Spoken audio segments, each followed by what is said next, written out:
Hello everyone, welcome you all in Law Vita. This is episode 4 of Answer Writing series, and in this particular segment we are discussing a question related to Code of Criminal Procedure or CRPC.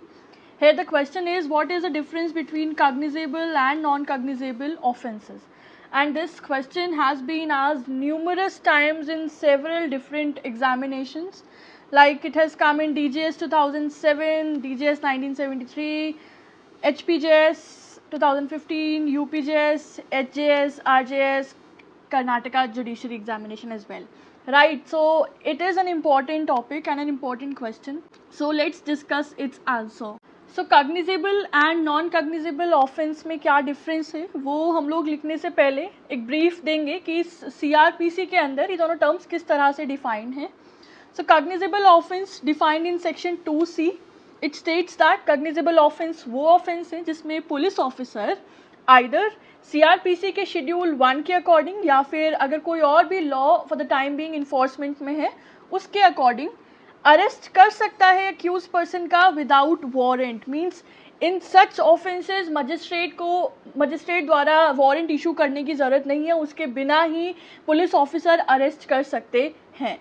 And on the other hand non cognizable offence section 2L में define है. It states that ये वो offences होते हैं जिसमें police officer only after receiving the warrant arrest कर सकते हैं, यानी कि बिना वारंट के पुलिस ऑफिसर इन ऑफेंसेस में अरेस्ट नहीं कर सकते हैं. So basically non cognizable is exact opposite of cognizable. वहाँ पे वारंट के बिना भी पुलिस ऑफिसर अरेस्ट कर सकते हैं, जबकि नॉन कॉग्निजेबल में without warrant a police has no authority to arrest. तो अब हम जानते हैं कि इनके बीच में क्या कुछ मेजर पॉइंट्स ऑफ डिफ्रेंसिएशन है. So the first point will be upon the definition. So it states that ये कॉग्निजेबल ऑफेंस वो ऑफेंस है जिसमें police officer without warrant arrest कर सकते हैं, जबकि इन non cognizable offence police officer without warrant arrest नहीं कर सकते हैं. ऑफेंस की सिवियरिटी की या सीरियसनेस की बात करें तो कॉग्निजेबल ऑफेंस में जहाँ पर पुलिस को अथॉरिटी है कि वो बिना वारंट के अरेस्ट कर सकते हैं, तो कहीं ना कहीं वो ऑफेंसेस ज़्यादा सीरियस नेचर के हैं, ग्रेव नेचर के हैं, इसीलिए वहाँ पे इंस्टेंट एक्शन लेना ज़रूरी बन जाता है. So here cognizable offence is generally a serious और a grave offence, and on the other hand non cognizable offence less serious nature के होते हैं. थर्ड डिस्कशन होगा पुलिस अथॉरिटी के बेसिस पे. सो पुलिस ऑफिसर यहाँ पे इन्वेस्टिगेट कर सकते हैं बिना किसी मजिस्ट्रेट के ऑर्डर या डायरेक्शन के भी, जबकि on the other hand non cognizable police officer के पास कोई अथॉरिटी नहीं होती है इन्वेस्टिगेशन करने की या कोई भी फर्दर प्रोसीडिंग करने की अनटिल अनलेस मजिस्ट्रेट उसमें ऑर्डर या डायरेक्शन इशू नहीं करते हैं.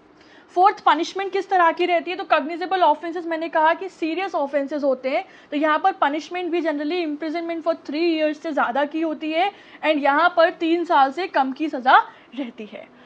नेचर की बात करें तो कॉग्निजेबल ऑफेंसेस पब्लिक रॉन्ग्स होते हैं, on the other hand non cognizable offences private wrongs होते हैं. पुलिस की डिस्क्रिशन की बात करें, बिना वारंट के भी पुलिस अरेस्ट कर सकते हैं, तो यहाँ पे पुलिस का डिस्क्रिशन काफ़ी रहता है. पुलिस अपना कोर्स ऑफ एक्शन अपने अकॉर्डिंग डिसाइड कर सकती है, क्या वो पावर्स एक्सरसाइज करेंगी, how what he can seize search arrest, तो वो सब का डिस्क्रिशन पुलिस के पास रहता है.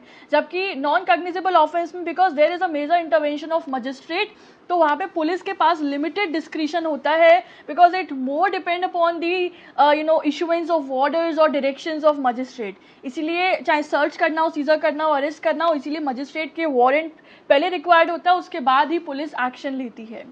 Investigation process in cognizable offence, investigation initiate हो जाता है पुलिस के खुद के मोशन पे, पुलिस की खुद की नॉलेज या इन्फॉर्मेशन पे, जबकि वहाँ पर इन्वेस्टिगेशन इनिशिएट होता है after the complaint by the victim or a private citizen.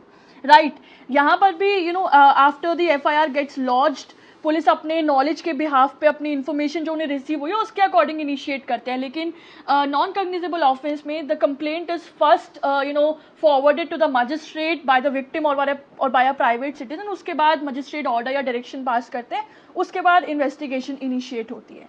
तो अब जब से एक पॉइंट हमने पढ़ा पुलिस डिस्क्रिशन, तो एक पॉइंट याद रखना, आप नेक्स्ट होगा मजिस्ट्रेट का रोल या मजिस्ट्रेट की अथॉरिटी। तो मजिस्ट्रेट की परमिशन अभी तक हम लोग जान चुके हैं कि कॉग्निजेबल ऑफेंस में रिक्वायर्ड नहीं होती है कि भाई मजिस्ट्रेट परमिशन देंगे या डायरेक्शन देंगे तभी पुलिस इन्वेस्टिगेट या अरेस्ट करेगी, नहीं।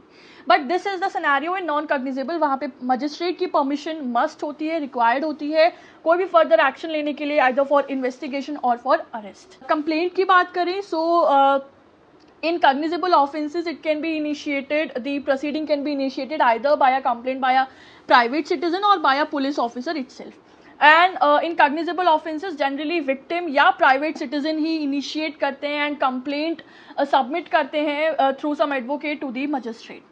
And the last point we can write the examples. अब cognizable offenses थोड़े grave offenses हैं, so the examples can be the murder, theft, dacoity, robbery, kidnapping, etc. And non-cognizable offense, they are defamation, public nuisance, giving false information to public servant, etc. Right? The difference is very easy. आप meaning लिखो, आप बताओ कि seriousness कितना है, punishment कितना दिया जाता है, पुलिस की अथॉरिटी कितनी है, पुलिस की डिस्क्रिशन कितनी है, मजिस्ट्रेट का क्या रोल है, इसके अलावा इन्वेस्टिगेशन कैसे प्रोसीड होता है, ऑफेंस का नेचर क्या है, मजिस्ट्रेट का रोल क्या है, कंप्लेंट कैसे करी जाती है, and the example. Now let's sum up this answer with two case laws. The first one is State of Rajasthan versus Parmanand Katara of 1994. So in this Supreme Court stated that cognizable offense में police के पास authority होती है कि वो arrest कर सकते हैं बिना वारंट के, एंड वो अरेस्ट की पावर है बिना वारंट के, लेकिन पुलिस ऑफिसर्स को उसे जुडिशियसली ही एक्सरसाइज करना चाहिए, यानी कि वाइजर मैनर में ही एक्सरसाइज करना चाहिए, फेयरली ही एक्सरसाइज करना चाहिए, ताकि किसी भी तरीके का हैरेसमेंट या अब्यूज ऑफ अथॉरिटी ना हो. ठीक है, तो बेसिकली इस केस में कॉग्निजेबल ऑफेंस के अंदर पुलिस की अथॉरिटी क्या है वो डिटरमाइन की है, एज वेल एज पुलिस को किस तरह से अपने इस पावर को एक्सरसाइज करना चाहिए वो बताया गया है. नेक्स्ट केस है Sakiri Vasu versus state of UP of 2008. इसमें सुप्रीम कोर्ट ने कहा that in non cognizable offence police बिना वारंट के अरेस्ट नहीं कर सकते हैं, and a private complaint is required to initiate the investigation. तो बेसिकली इस केस में कोर्ट ने नॉन कॉग्निजेबल ऑफेंस के नेचर को और उसके एम्बिट को रीअफर्म किया था.